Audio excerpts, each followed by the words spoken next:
Assalamualaikum warahmatullahi wabarakatuh. Halo semuanya, hari ini saya akan memberikan sedikit info tentang dampak kecanduan cyberseksual.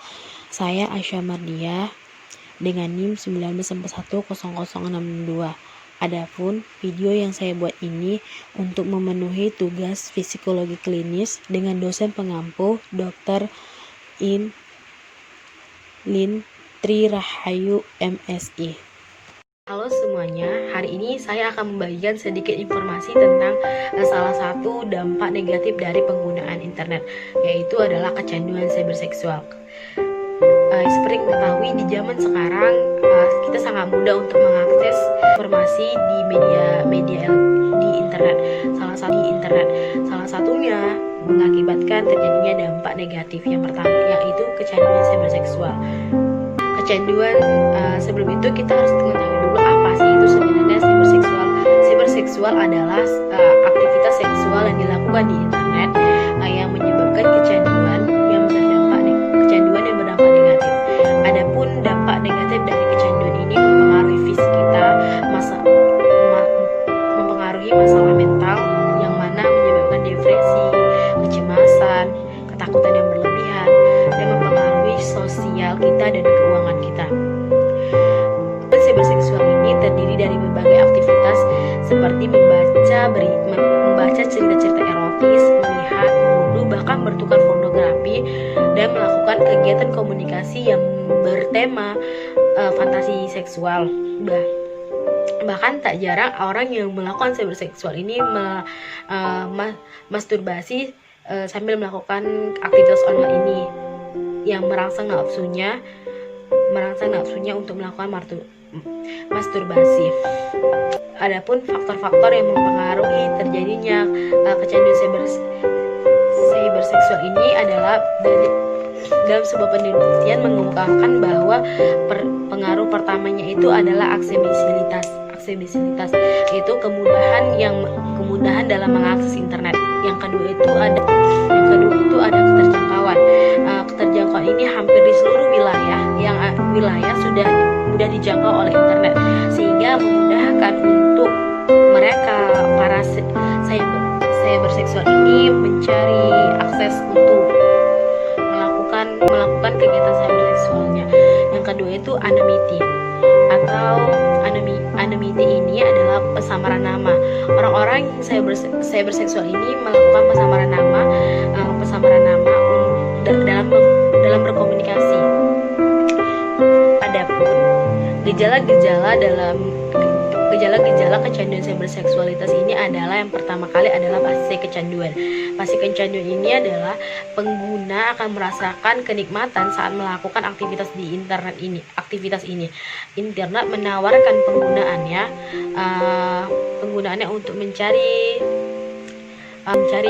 situs-situs tertentu, memberikan akses yang lebih mudah. Mereka yang pada fase pertama ini mereka merasa asik menggunakan internet untuk melakukan aktivitas seks online. Mereka sering melakukan komunikasi anonim untuk tidak terlibat dalam fantasi seksualnya. Biasanya dilakukan fantasi seksualnya. Yang kedua itu ada namanya fase eksperimen. Dari ketertarikan ini mereka mulai melakukan eksperimen tentang perilaku cyberseksual ini di dunia nyata. Salah satunya yaitu mereka bermasturbasi saat online sambil menonton video porno atau melakukan obrolan erotis yang lainnya. Yang ketiga adalah fase eskalasi. Fase eskalasi ini pecandu internet merasa bosan dengan rutinitasnya yang sehari-hari dengan mencari situs-situs tertentu. Ia ingin melakukan tindakan yang lebih besar, menyebabkan ia ingin terus-menerus mengingat kegiatan yang telah ditontonnya atau dilakukannya, sehingga menyebabkan ini mengganggu kehidupan sehari-harinya. Yang keempat ada namanya fase kompulsif.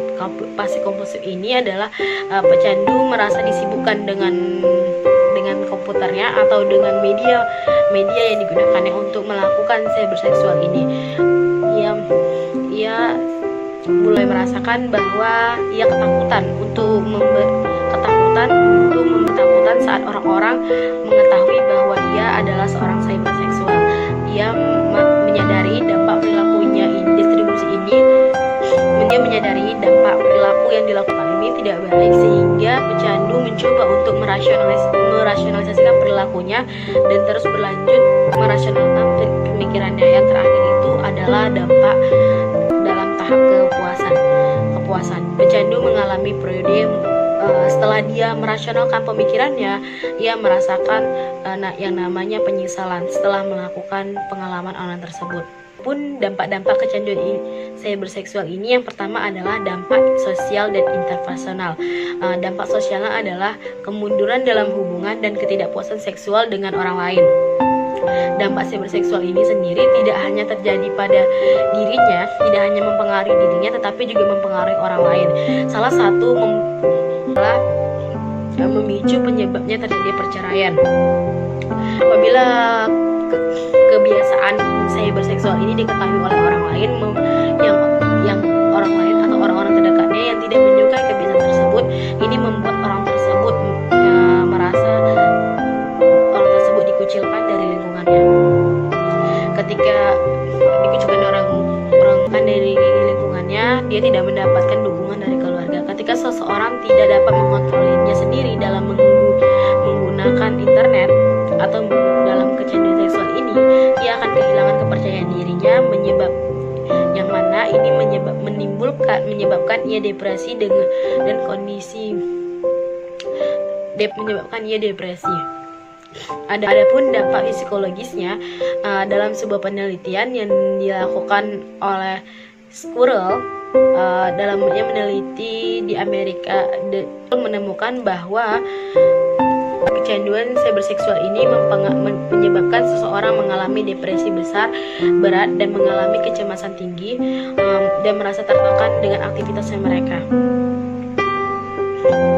Adapun terapi yang dapat dilakukan pada kecanduan cyberseksual ini, yang pertama adalah terapi yang dapat dilakukan, yaitu terapi perilaku kognitif atau CBT. CBT ini dapat diterapkan dalam beberapa bentuk seperti CBT individu, CBT online, dan CBT grup. Psikoterapi harus mampu mengatur gejala penggunaan intervensi segera dan mampu memanajemen untuk mengurangi aktivitas seksual online dari orang cyberseksual.